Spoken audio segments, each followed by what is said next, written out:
I'm going to be telling you some of my favorite young adult books of all time. The first book I'm going to talk about is, of course, the Twilight series by Stephanie Meyer. I read this book when I was in 7th grade for the first time, and I can say it truly shaped me as a person. The series has had me in a chokehold since middle school, and I still love rewatching the movies. I did recently reread them as an almost 30-year-old, and I will say, to me, they were not as good as when I was in middle school. However, I still loved them. When I was in middle school, I was definitely Team Edward, but I have since converted to Team Jacob.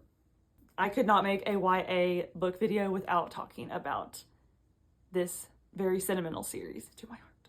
These next YA books, I don't know why my parents let me read these when I was in middle school. I enjoyed them nonetheless, and that is absolutely any book by Ellen Hopkins. I was obsessed with these as the little emo middle schooler I was. These books deal with heavy topics. These are raw, intense, and unforgettable, and tackle extremely dark issues that teens can deal with. They're very thick, as you can see, but they're written in like poem format. So you can literally read this in a day. I don't even know how many there are now.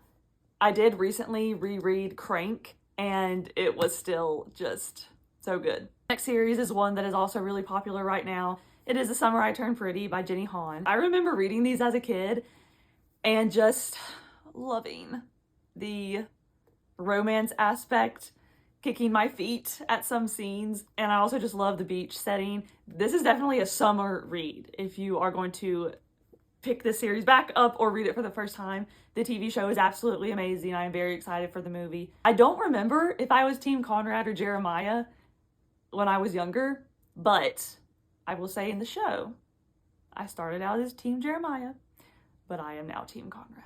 My next YA recommendation is Looking for Alaska by John Green. I remember reading this, and I feel like this was my first experience with a book hurting me deeply. This book is heartbreaking and messy, and it will make you question love and loss and everything in between. Those are all my favorite YA books. Drop your favorite in the comments below for me.